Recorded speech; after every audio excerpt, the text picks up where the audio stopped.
Hello my dear friends, welcome to lucky education. और आज हम स्टार्ट करेंगे daily exam dose lecture number 7 class 10th की SST. और शुरुआत करते हैं आज के लेक्चर की। पहला क्वेश्चन हम डिस्कस करेंगे, who is consumer. Chapter number 18 consumer वाला चैप्टर है, वहाँ से आज के हमने क्वेश्चन डिस्कस करेंगे, 2-3 क्वेश्चन।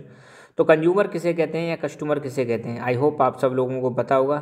कंज्यूमर मतलब हिंदी में इसको बोलते हैं उपभोक्ता। जैसे आप मार्केट में कुछ खरीदने गए, ठीक है, और मार्केट से आप सपोज एक पेन खरीद के लाए या मोबाइल खरीद के लाए, तो आप क्या कहलाओगे, कंज्यूमर कहलाओगे, ठीक है ना। जो परचेज करता है, जो परचेजिंग कर रहा है, खरीदने वाला जो होता है ना, उसको हम क्या बोलते हैं, कंज्यूमर बोलते हैं, ठीक है ना। अब चाहे आप गुड्स का इस्तेमाल करो या सर्विसेज का इस्तेमाल करो, तो आप क्या कहलाओगे, कंज्यूमर कहलाओगे। तो consumer is a person who purchase और uses goods and services by paying their value. अब सिंपल सी बात है, आप कोई भी चीज़ खरीदने जा रहे हो तो सामने वाला आपको फ्री में तो देगा नहीं, आपको कुछ ना कुछ क्या करना पड़ेगा, पे करना पड़ेगा, कुछ वैल्यू देनी पड़ेगी, मतलब उसको मनी देना पड़ेगा, ठीक है। तो ये कहलाता है कंज्यूमर।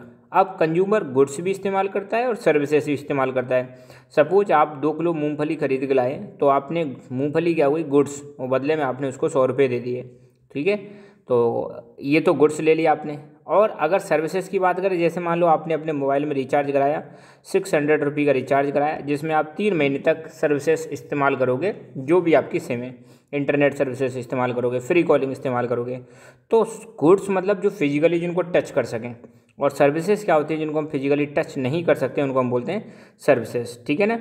तो कंज्यूमर क्या करता है, परचेज करता है और यूज करता है किसको, गुड्स को और सर्विसेज को, और बदले में क्या देता है, कुछ वैल्यू पे करता है। तो ये हो गया कंज्यूमर। अब हमारा कंज्यूमर से रिलेटेड एक एक्ट है, सरकार ने एक एक्ट बनाया था, consumer act, consumer protection act 1986। तो यहाँ पर बताया गया कि कंज्यूमर कौन होगा। कंज्यूमर की यहाँ पर डेफिनेशन दी जा रही है कि consumer is a person who has paid for the purchase goods and services.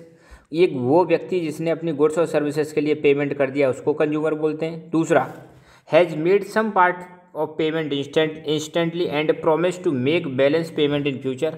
वो व्यक्ति जिसने अपना पेमेंट कुछ पेमेंट तो तुरंत कर दिया और कुछ बाद में किया है, वो भी कंज्यूमर है। जैसे मान लो आप मोबाइल खरीदने गए और आपने 3,000 रुपये पे कर दिए, 10,000 का मोबाइल है, बोला कि 7,000 हम बाद में पे करेंगे, तब भी आप क्या कहलाओगे, कंज्यूमर कहलाओगे। तीसरा है, had promise to make complete payment on due date in future, और उसने प्रॉमिस किया है कि वो आने वाले समय में, फ्यूचर में पूरा कंप्लीट पेमेंट कर देंगे। तो यहाँ पे 3 केस दिए गए, मैं एक और एग्जाम्पल के साथ समझाता हूँ। सपोज आप किसी दुकान पर गए, पहला केस, आपने मान लो 100 रुपये का कोई सामान खरीदा और उसकी कीमत भी कितनी है, 100 रुपये, तो आप क्या कहलाओगे, कंज्यूमर कहलाओगे। तो आपने फुल पेमेंट कर दिया। दूसरा, अब मान लो 100 रुपये का सामान है, आपने 50 रुपये पे कर दिए, बोला 50 रुपये में बाद में पे करूँगा, तब भी आप क्या कहलाओगे, कंज्यूमर कहलाओगे। और मान लो तीसरा केस, आप गए, बोले कि पूरा की पूरा पेमेंट 1 महीने बाद या 2 महीने बाद, आपने डेट बोल दी, तब करूँगा, तब भी आप क्या कहलाओगे, कंज्यूमर। तो ये हो गई कंज्यूमर की डेफिनेशन, किसके आधार पर, कंज्यूमर प्रोटेक्शन एक्ट 1986 के आधार पर, ठीक है ना। दूसरा, right the reasons for consumer exploitation. Consumer की एक्सप्लॉयटेशन होने के, क्यों कंज्यूमर का शोषण होता है। कंज्यूमर एक्सप्लॉयटेशन का मतलब है क्यों कंज्यूमर का शोषण होता है, उपभोक्ता का शोषण होता है, उसके कारण क्या हैं, वो समझाने हैं आपको। तो कई सारे कारण हैं, 1 बाई 1 हम देखते हैं। पहली बात, आज की डेट में कंज्यूमर जो है वो क्या है, जब भी सामान खरीदने जाता है, जब भी कोई सर्विसेज लेता है, तो वो ज़्यादा ध्यान नहीं देते कि उसकी क्वालिटी कैसी है, कितनी क्वान्टिटी है, स्टैंडर्ड क्या है, प्योर है या नहीं है, इन सब चीज़ों पर ध्यान नहीं देते। पीछे पता चलता है कि यार ये चीज़ तो लोकल है, ये क्वालिटी ख़राब है और इसमें मिलावट है। जब खरीदने जाते हैं तो ध्यान नहीं देते, बाद में कहते हैं कि यार ये तो ऐसी चीज़ है। तो सबसे पहली दिक्कत क्या है कंज्यूमर की, अटेंशन पे नहीं करता कंज्यूमर। दूसरा, कई बार ऐसा होता है जो प्रोडक्ट होता है उस पर जानकारी लिखी नहीं होती है, lack of complete and written information. तो जो भी प्रोडक्ट आप सामान खरीदने जा रहे हो, उस पर चीज़ें लिखी नहीं होती हैं कि क्या है इसके अंदर, कितने रुपए का है, कौन कौन से इंग्रेडिएंट्स हैं, किस कंपनी का, कब एक्सपायरी डेट है, ऐसी चीज़ें लिखी नहीं होती हैं। तब भी हमारा क्या हो जाता है, शोषण हो जाता है कंज्यूमर का।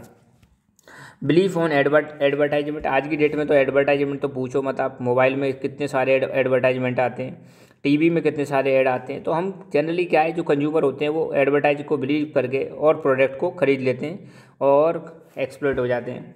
कंज्यूमर बीइंग इलिटरेट, कंज्यूमर जो होता है अनपढ़ है। आज की डेट में जब कंज्यूमर अनपढ़ है तो उसको पता ही नहीं चलेगा क्या खरीदने जा रहे हैं, मतलब पता तो रहेगा क्या खरीदने जा रहे हैं, पर वो ज़्यादा उसकी टेक्निकल जानकारी नहीं अचीव कर सकता है, तो तब भी एक्सप्लॉइट होने का चांस बन जाता है। When consumer doesn't complain in proper format against harmful goods and services. कई बार क्या होता है कोई भी कंज्यूमर सामान खरीद के लाया और वो चीज़ क्या होती है, सही नहीं होती है, ठीक है। वो तो कंज्यूमर क्या है, कई बार सही से कंप्लेन नहीं करता, मतलब जो चैनल है प्रॉपर चैनल जिसके थ्रू उसको जाना चाहिए, जो रूट उसको फॉलो करना चाहिए कि कहाँ कहाँ पर जाना है, कैसे कैसे जाना है, उसको फॉलो नहीं करता, तो इसकी वजह से भी उसका क्या हो जाता है, शोषण हो जाता है। Not having the complete information about products and services. कई बार हम क्या सामान खरीदने चले जाते हैं, कंज्यूमर, हम जब भी मैं बोला मतलब कंज्यूमर कहीं, तो हम सामान खरीदने जाते हैं तो कई बार हम उस प्रोडक्ट और सर्विसेज की पूरी जानकारी लेते नहीं हैं और प्रोडक्ट को यूज करने लग जाते हैं, तब भी एक्सप्लॉइटेशन होने की संभावना है। Not receiving receipt memo bill purchase invoice on the purchase goods and services. कई बार क्या है, हम जब भी कोई सामान खरीदने जाते हैं तो उसका बिल नहीं बनवाते, इनवॉइस नहीं बनवाते, ठीक है।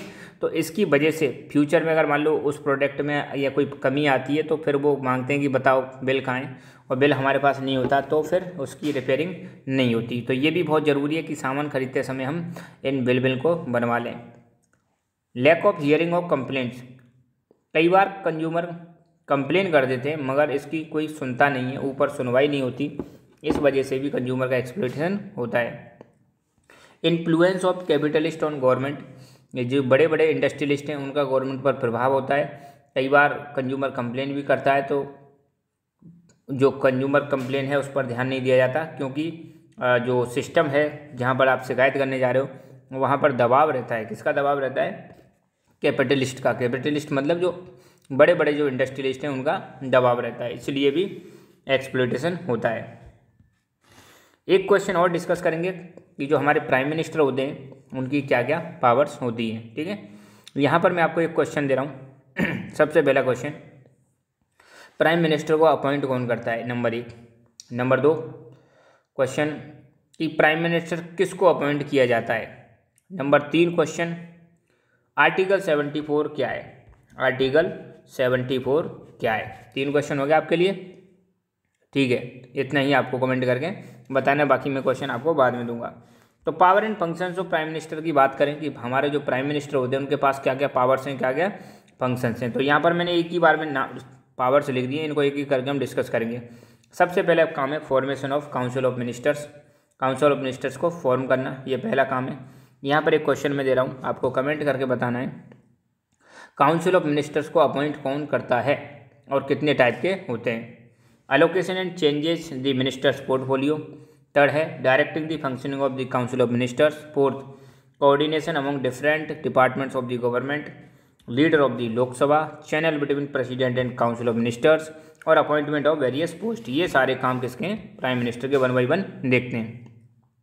तो जैसे ही पीएम शपथ लेते हैं तो उनका सबसे पहला काम होता है formation of council of minister, ठीक है। तो प्राइम मिनिस्टर डिसाइड करते हैं कि उनके जो काउंसिल ऑफ मिनिस्टर है उसमें कितने मेंबर होंगे और किस किस को क्या क्या पोर्टफोलियो दिया जाएगा, ठीक है। तो जो अलोकेशन है और पोर्टफोलियो को चेंज करने का काम है, ये भी किस पे डिपेंड करता है? प्राइम मिनिस्टर की मर्जी पर डिपेंड करता है।